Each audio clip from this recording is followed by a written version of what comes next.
Coach, 7 days in, just what do you thought about your defensive line group through these first few practices, and what are you looking forward to in the scrimmage tomorrow? Yeah, I think they've done a really good job. I mean, they're competing hard. They're holding each other accountable. The expectations in the room are high. And even with the guys that are coming back, I mean, they're really putting a lot of pressure on the young guys to learn things and kind of develop and come along. So it's been good. And tomorrow, I'm just, I want to sit back and let them play, see where we are, see what we have to do. We've got a lot of work to do, but I want to see where we are at this point tomorrow. And I think, like I said, they've done a great job up to this point, though. Is Eric Gregory the most undervalued guy on this team? Doesn't seem like he gets a lot of headlines or all SEC recognition stuff. Started 12 games for you last year, 6 years. Yeah, he's so valuable because he does so much. I mean, he can play both inside positions, he can play outside. I mean, he did that early in his career, and I kind of agree with you. He's very, very underrated. But he does a really, really good job. He's such a humble kid. That stuff doesn't bother him. He doesn't think about it. He doesn't ask questions about it. It's not even an issue with him. He just shows up and he works every day. Coach, two kids I wanted to ask you about, Quincy Rhodes and Kiwi Rhodes. How are they coming along? Are they developing like you want to? Yeah. Kiwi's doing a really good job. I mean, he's gelled with the room. Great. A lot of times when you bring transfers in, you don't really know. You kind of try and pick the best kids that kind of can gel with your team and your room and all that. And you don't know how it's going to end up. But Kiwi, man, it's such a great relationship with the guys in the room. And he's developing a lot like I thought he would. And I have no issue with at any point if Kiwi had to jump in and be a starter, and he's pushing. He plays hard, and he does a lot of really good things. So I'm excited about him. And then Quincy's just a kid that's really growing up, still a kid that doesn't realize his ability and he's such a big kid, at 6'7", whatever, and almost 285 pounds. He's still a baby. And he's growing up and he's learning the system. He's learning football. And as he learns football, he's becoming a better player. But I'm high on him and I'm high on the room. I think they've done a good job. I know your sisters still like to talk about injury. I'm not asking about an injury, but is Anton in a position where he can get back pretty quick and play? Yeah, he's going to be fine. Yeah, he'll be fine. He's a tough kid, come from a tough program, tough family, great family. He's going to be fine. The buck position, I'm wondering, when does that come into play most often? What kind of offensive sets, and what have you seen from how it might benefit you guys? Well, I don't know if the position itself, just say you tie it into what offensive guys are doing, is more so a scheme. We play with that guy on the field and we have the ability to play with different personnel. We have the ability to play with the same guys on the field. And I think that's the good part about what we do and how we do things. And so it really is just a position within the defense that could be manipulated however we wanted to do it. And it really boils down to what we're getting ready to get that week, how much we want to run certain things and all that. But that position and those guys that are playing that right now they play well. Sam has made no bones about how he felt like the team had to be tougher, that you had to do more tackling and all. And that would apply to D tackles as much as any position on the team. Oh, yeah. Physical. How's your group taken to the more physicality that you're going to have in camp? Well, I mean, we've been fine because, I mean, I think, and there's no doubt about it, that the game is won in the trenches. And so I demand that of my guys up front all the time anyway. And tackling is a big part of what we do in a lot of ways. Because, you look back to last season, we left some things on. We left a lot of plays on the field. We left some sacks on the field, and if we can make those plays this year, it'll make a difference in a lot of games. Two freshmen, Charlie Collins and Kavion Henderson. Just what have you liked about them so far, and where do you feel like they are from when they came in? I mean, they're workers. That's the biggest thing that stands out right now. When you get a young kid, a freshman that comes in, a lot of times they want to shy away and jump to the back of the line and let the older guys kind of take over. These two kids, man, they jump in the front of the line and they get in the middle of the older guys, and they're workers. They really work hard, and they have a lot of development to come along. They got to get stronger, obviously put on more weight, all that stuff that's got to happen, but the hunger to play the game and learn the system and be in the midst and not be shy being around older guys. No, they just one of the guys right now. Going back to Anton, I know he's been out the last few days, but just when he does return, what do you hope to see from him? What do you need to see from him to give you confidence for him to Well, have a good just season? continuing to grow. I mean, he had a really good spring. A lot of things that, when he got here that he had not been taught or not been exposed to, and he was learning. As the spring went on, he got later in the spring, he understood what we were doing, and he started. You can see his growth started to really take off. And I think we really want to get back to that point, continue to grow, because he'll be a big part of our success. Talk specifics, but you've been on a pretty good roll recruiting wise, Yeah. and you also brought in, Kavion and Charlie in this past class. Just what's the key to recruiting at such a high level when, there's a lot of outside noise about, the hot seat with Coach Pittman and things like that? Just what's the key to still be able to recruit like that? Just being yourself. I mean, I kind of went through this process, and I talked to parents about it. I went through this process with my own son, and just I sat in rooms where I listened to coaches talk to my own kid, and I'm like, oh no, that's not real right there. And it's about being real and being honest with the kids, and being honest in the whole situation. We understand what we are as a program. We understand what we have to do. So nothing any other university tell a kid they won't tell them anything that I haven't already told them.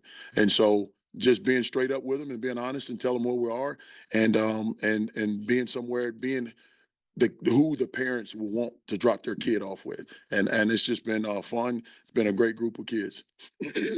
Getting back to Eric for a minute, Mhm. how big was it to get him back for 6th year? And 6-year guys are getting a little more common, but it's almost unheard of that a guy stays at one Yeah. school for 6 years. What do you think Yeah. about him being here all that time and just as a 6th-year guy?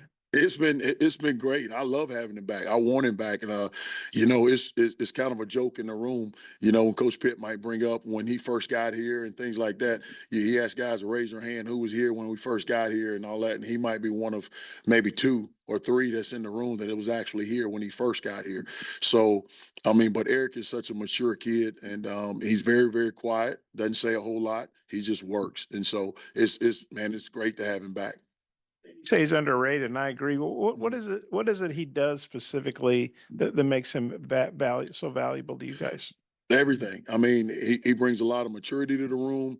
When there's time to open his mouth and take control of the room, he does that. Understanding every position up front, he knows that. He plays at a high level, plays physical. I mean, he just everything that he brings to the table has been great for us in our room. What are some of the strengths of Nico's game? Like, is he a guy that, third and long, he can be a part of that pass rush group that's kind of maybe you get 3-4 defensive ends there on the field? Well, Nico's played well. Nico got here. Nico and I were coming in at the same time. And at that time, Nico walked in and he was a great player, been around a really good program. And then, I think he thought that he was just going to kind of fall into the mold of things, realized he had to work at it. Didn't play as much his first year, played a little bit more last year. The light came on this spring, and he's playing at a high level right now. So I'm really pleased with where he is, and he does a lot of good things for us. He plays physical, and he's playing fast right now. Landon spoke a lot at SEC Media Days about needing to be more consistent. He had the Alabama game, but he wants to translate that. What how specifically as a coach can you kind of get that out of him? Is there anything that he can do better to have that performance across the entire season? Well, just requiring him to do all the little things. He's such a hard worker. When you turn the film on, you just see how hard he plays and how physical he plays, but being consistent in all the little things that comes with being a defensive lineman. He's such a great player. He studies a lot. He knows a lot. He's very smart, understands the game, but the little things of taking the right steps and being in the right place at the right time, putting your eyes or transitioning your eyes to where they're supposed to be, and all the little things I think will elevate his game to another level. What's like the minimum number of defensive tackles you'd like to have like ready to go, and can Danny Saili, can he get in that rotation? Your impressions on him too? Well, I don't know if there's a certain number because I'm gonna play who's ready to play. I think it's really hard in this league to ask a guy to go out and play 60, 70 snaps a game at the level you want them to play. We have a room full of guys right now. I say a room full of guys. We have a good number of guys, probably 5 guys right now that we feel comfortable with. Danny's got a lot of growing still to do. You know, he transferred in from another university, but he was only there with them a semester, so it wasn't like he really got into the college mode because he was just coming out of junior college at that point. So he's still got a lot of growing to do, and he's doing a good job. And you know, we just expect him to continue to get better. Is he in that five, or are we talking about Caleb Well, maybe?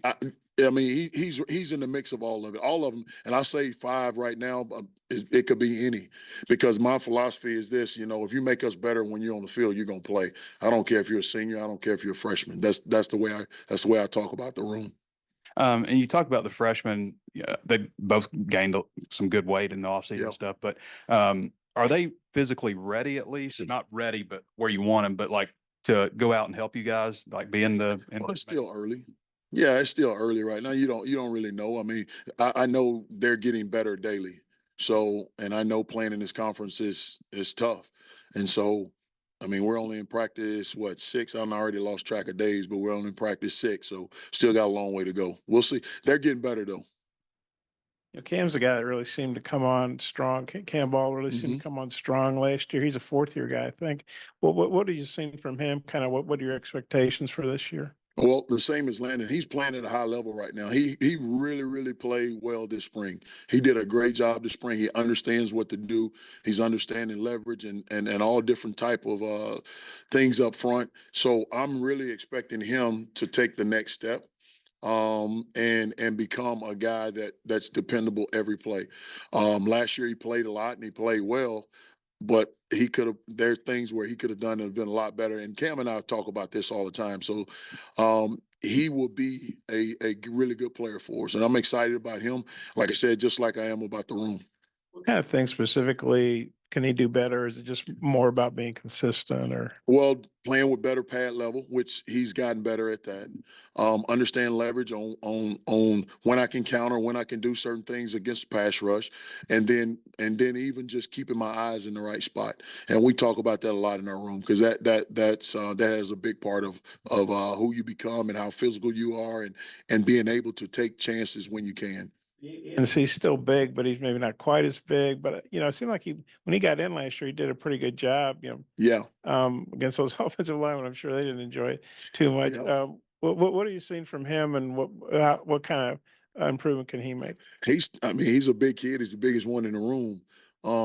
You know, but he's still a baby in the sense, just like Quincy Rose. There's a lot of growth that needs to be had, and he's getting better every day. He's being more physical, and I think part of truly understanding what we're asking in the scheme will allow him to play faster, and he's getting to that point. But you know, there's learning all the time, and like I say, he's continuing to get better. Landon's decision to come back was a big deal. Right. What did that mean to you personally? And then if you can go from there to talk about just all the experience you got coming back in your room, what did that do for you as a coach? Well, it was huge for me because, you know, he and I sat down and had a conversation, and he had some goals in mind and his family had goals in mind. And I think that he wanted to come back to reach some of those goals at this level and even moving on to the next level. And, you know, he's such a really good kid, and you know, I say a kid, a young man, and you know, he's married and all that, and so, you know, he's done a really good job. So I'm expecting a lot from him, and it meant a lot to me for him to come back. And so he just knows he has things he want to get done, and that was a big part of it. And then just experience in the room. You know, we've got guys in the room, and the Landon Jackson, the Kiwi Rose, the Eric Gregory, all those guys. There's a lot of experience between those guys. But we really need the younger guys to step up and come on and develop. But the experience means a lot, you know, because now I can spend a lot more time with the younger guys trying to bring them along faster than it would if we didn't have all that experience. You talked about looking for versatility out of the buck role. What do you mean by that? What are you looking? What's the kind of player that you're looking for, and who all's been working at that spot? Well, we're looking for a kid that has the ability to rush the quarterback, that also has the ability to drop in coverage, and it's just more of an outside linebacker type mindset. But the same type of ability. Like I said, they can put their hand on the ground, line up on a tight end, and play in this league. We've had multiple guys work at it. Nico's worked at it. Brad Spencer's worked at it. We're training some of the younger guys depth wise. So it's just different right now. And like I said, they're all pushing each other right now. You refer to as a buck and not as like a Sam linebacker? Or... No, not really. It's more like an outside linebacker, but it could be. I mean, the two guys that are doing it are athletic enough to be able to do it, but that's not the way we see it right now. We've done this whole press conference. We haven't said Cam Ball's name. So yeah, Cam Ball's ceiling. Yeah. He did. Thoughts? Oh, he did. Oh. Yeah. I overlooked it. Sometimes he ran it. I don't know. No, but Cam's he's had a really good camp. He had a phenomenal spring. And like I said, he's just such a great kid. Like I said, I can say that about my whole room. Yeah, every one of those kids are such great kids, and they want to get better. They want to learn. They want to get coached, and they are right now. And I'm gonna tell you right now, with the changing of the rule, that's allowing quality control guys and really GAs to really get in and coach. I've got two guys in my room right now, and Kelvin Green and Tyrone Hopper, who play for me at another school. I mean, they're doing a phenomenal job with those kids, and it allows. I trust them enough to be able to do. We can split groups up and do things, and we can get more detail on a lot of things. So it's been really good for us. You mentioned Kiwi a minute ago. He's pushing for. I think he started a couple times. I think he played in all the games. Yeah. And he's a sixth-year guy. Right. So you got two sixth-year guys. That's probably a nice luxury. But right. The second year from La Tech, he's had a whole SEC season under his belt. Kind of. Yep. Well, what kind of, even as old as he is, what kind of improvement can he make? Well, just he understands the game and everything that's what happened. I think some of the different techniques and things we were asking or teaching were a little bit different from what he's done. But I mean, Kiwi's an experienced player. He does a great job, and he's physical. He plays hard, and so I no question at all about having him in the game. I might have my timeline mixed up. I think you and Landon got here at the same time. Yeah. Just when he got here and you first saw him, did you have any idea that this was possible for him, kind of the season he had last year and what could come this year? Or has he maybe even surprised you a little bit? I didn't, to be honest with you, because my biggest questions when I first got here, because he was just coming off of an injury, and my biggest question was how physical he's going to be, because I had never seen him play, and here's this big kid, he's long, is he going to play physical? And that question was answered like immediately when he got on the field. There's no doubt about it. And the progress he's made from the time he walked in the door to now, I mean, it's been great, and it's just getting better and better every day we go out. How do you think Landon's been handling maybe these heightened expectations this year? And have you had any conversations with him and the entire room about, hey, you might see a little bit more double teams this year. This is how we're going to maybe adjust to that. Well, we talk about it all the time because I was fortunate enough to coach another player that just happened to be, he was pretty good too, that was doubled and tripled and all that stuff after, he had a major hit in a bowl game and all of a sudden he became this guy that nobody could block. But we talked about how things are going to be different for you. But all this, the publicity and all that stuff he's getting right now is not, it's not going to him. And I don't go into his head or anything, and I don't allow it. And for those guys anyway, because I'm quick to tell them, those same guys that lift you up are the same guys that going, they gonna cut you down or whatever when you're not playing the way they think you are. So don't listen to all that stuff. Just play.